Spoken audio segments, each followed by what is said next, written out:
সুতরাং আপনি নিজেও ব্রিটেনে ছিলেন এবং ব্রিটেন আমেরিকা সহ ইউরোপের অনেক মানুষই কুকুর লালন পালন করে, পাশাপাশি মুসলমানরাও কিন্তু লালন পালন করছে। এবং সম্প্রতি দেখা গেছে বিভিন্ন চ্যারিটি, বিশেষ করে অ্যানিম্যাল নিয়ে যারা কাজ করেন, অনেক মানুষ তাদের ছেলে মেয়ে না থাকার কারণে সম্পদগুলোকে কুকুরের নামে তারা দান করে দিচ্ছেন এবং পুরো বাড়ি উইল করে যাচ্ছেন কুকুরের নামে। কোনো মুসলমান যদি এরকম চিন্তা চেতনা লালন করে, এটা শরিয়া কিভাবে দেখে? দেখেন, এই প্রশ্নটার সাথে আমি কিছু বিষয় আপনাদের সাথে যুক্ত করতে চাই। আপনারা তো শুধু জানেন যে সম্পদ উইল করে, কিন্তু কি পরিমাণ সম্পদ উইল হয় ব্রিটেন, আমেরিকায়, পশ্চিমা বিশ্বে, ইউরোপে, এটা হয়তো বা আপনারা জানেন না। এবং চ্যারিটিগুলোর কাজ কি? আমাদের বাংলাদেশেও কিন্তু কুকুর আছে, বিড়াল আছে, যেগুলো রাস্তাঘাটে ঘোরাফেরা করে। আপনারা জানেন পৃথিবীর বিড়ালের শহর বলা হয় ইস্তাম্বুলকে। ইস্তাম্বুলকে কি বলা হয়? বিড়ালের শহর। এই যে তুরস্কের ইস্তাম্বুল, হাজার হাজার বিড়াল, লক্ষ লক্ষ বিড়াল এখানে ঘোরাফেরা করে। এক একটা বিড়াল মনে করেন ছাগলের মতো দেখা যায়, মোটা মোটা। তারা বিড়ালকে খুব ভালোবাসে এবং বেতন পাওয়ার পরে একটা অংশ অনেকে রাখে যে বিড়ালকে, যে পথ বিড়ালকে খাওয়াবে। তুরস্কের মসজিদে বিড়াল, তুরস্কের রেস্টুরেন্টে বিড়াল, বাড়িঘরে বিড়াল, ছাদে বিড়াল, কেউ কোনো বিড়ালকে আঘাত করে না। তো বিড়াল তো লালন পালন জায়েজ, কিন্তু কুকুর লালন পালন ইসলাম কিন্তু অনুমোদন করে না।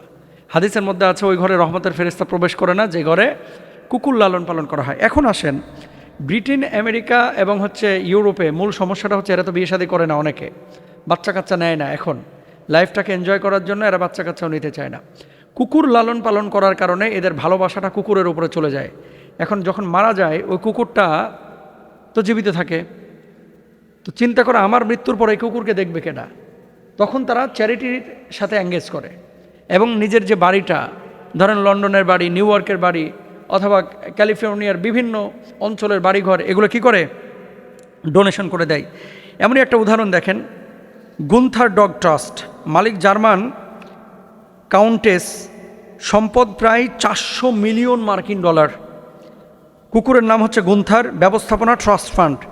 কুকুরের যত্ন, সম্পদ বিনিয়োগ, পরবর্তীতে মানব কল্যাণেও কিছু তারা কাজ করে। এর উদ্দেশ্য হচ্ছে এই ট্রাস্ট কুকুর অসুস্থ হলে কুকুর খাবে কি, উচ্চ মানের জীবনযাপন করা, এরা কিন্তু নিশ্চিত করে। তো 400 মিলিয়ন মার্কিন ডলার, এবার আপনি বাংলাদেশের টাকা হিসাব করে দেখেন কত টাকা হয়। তো ওদের দেশেও কুকুর আছে, আমাদের দেশেও কুকুর আছে। আমাদের দেশের কুকুরগুলোকে আমরা কি দিই? আমাদের দেশের মানুষকেও তো মূল্যায়ন আমরা করতে পারি না অনেকেই। এজন্য ভাই, এই জায়গাটাই কোনো মুসলমানের বাচ্চা যদি এইভাবে আপনারা কুকুর লালন পালন করে কুকুরকে সম্পদ উইল করতে চান, কুকুরকে সম্পদ উইল কোনো মুসলমানের বাচ্চা করতে পারবেন না, এটা আপনাদের জন্য জায়েজ হবে না। 2 নম্বর আরেকটি চ্যারিটি দেখেন,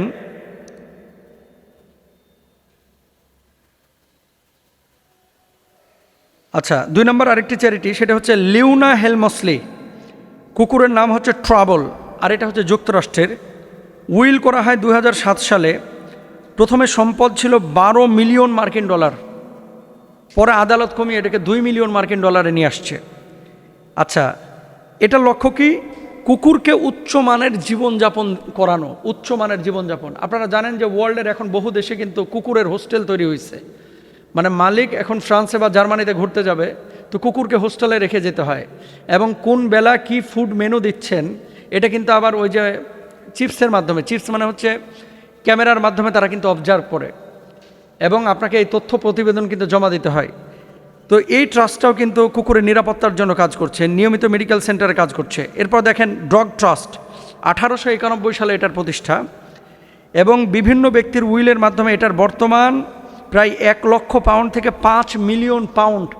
6 মিলিয়ন পাউন্ড মানে বাংলাদেশের 100 কোটি টাকা। খেয়াল করেন, 6 মিলিয়ন পাউন্ড মানে কত? বাংলাদেশের প্রায় 100 কোটি টাকা। এটা এই ডগ ট্রাস্টে মানুষ উইল করেছে। এবার আপনি কল্পনা করেন তো যে বাংলাদেশে আমাদের আশপাশে যে সমস্ত ভাইয়েরা আছে, বোনেরা আছে, অনেকে ক্যান্সারে আক্রান্ত, অনেকে অসুস্থ, এই যে রোহিঙ্গারা যারা আছে, এদেরকে কিন্তু অনেক ডোনেশন দেওয়া হয়। এর চাইতে মানে আমাদের মানুষের মনুষ্যত্ববোধের জীবনের চাইতে ওদের কাছে পশুর জীবনের অনেক দাম বেশি। আমরা বলছি না যে পশুর জীবনের দাম নাই, ওই পশুর জীবনের দাম যেমন আছে তার চাইতে আশরাফুল মাখলুকাতের জীবনের অনেক বেশি দাম। এর জন্য কোনো মুসলমান যদি এরকম টার্গেট নেন যে আমি কুকুরের জন্য আমার সম্পদটাকে উইল করে দেবো, আমার বাড়িঘর উইল করে দেবো, এটা আপনার জন্য জায়েজ হবে না। মানুষের জন্য খরচ করেন। আর কুকুর, বিড়াল, ছাগল, মহিষ, এগুলোর প্রতি দয়া দেখাবেন, অবশ্যই তাদেরকেও সাহায্য সহযোগিতা করবেন, খাবার দিয়ে সহযোগিতা করবেন। নবীজি সাল্লাল্লাহু আলাইহি সাল্লাম নিজেও করেছেন, আপনিও করবেন, কিন্তু সবার আগে মানুষ। ওয়ালাকাদ কাররামনা বানি আদম, আল্লাহ বলছেন আমি মানুষকে সম্মানিত করে বানিয়েছি। এরপরে দেখেন আরেকটি চ্যারিটি, সেটা হচ্ছে Royal Society for the Prevention of Cruelty to Animals. এটাও কিন্তু একটা চ্যারিটি।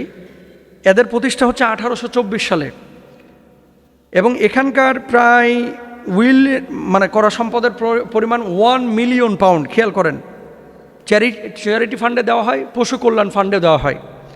তো আমরা আসলে এরপর আরেকটা দেখি, ইউকে প্রাইভেট পেট ট্রাস্ট। এখানে প্রায় 2 মিলিয়ন পাউন্ড মানুষ দান করেছে বিগত বছরগুলোতে। তো তারা কুকুরের জন্য দান করতেছে, আর মুসলমান জাকাত আদায় করে না মুসলমানের জন্য। কল্পনা করতে পারেন, আমরা প্রপার ওয়েতে জাকাত দিই না। যদি জাকাত আসে 2 লাখ, আমরা দিই হচ্ছে 2000। জাকাত আসে 3 লাখ, আমরা দিই 3000। না, প্রপার ওয়েতে আমাদের দিতে হবে। ওদের কাছে যদি পশুর মায়া থাকে, আমরা কেন মানুষের প্রতি মায়া করব না? কেন? এই জন্য দেখেন, বাংলাদেশেও অনেকে আছে, যে কোরবানি ঈদ আসছে, অনেকে কিন্তু পশু নিয়ে মায়া কান্না দেখাবেন, কিন্তু এরা জাকাত আদায় করে না, এরা মানুষের জন্য খরচ করে না, কিন্তু রাস্তার একটা কুকুরের জন্য এদের খুব মায়া। আমাদেরও মায়া আছে পশু পাখির জন্য, তবে সবার আগে মানুষ। আল্লাহ আমাদেরকে বুঝদান করুক।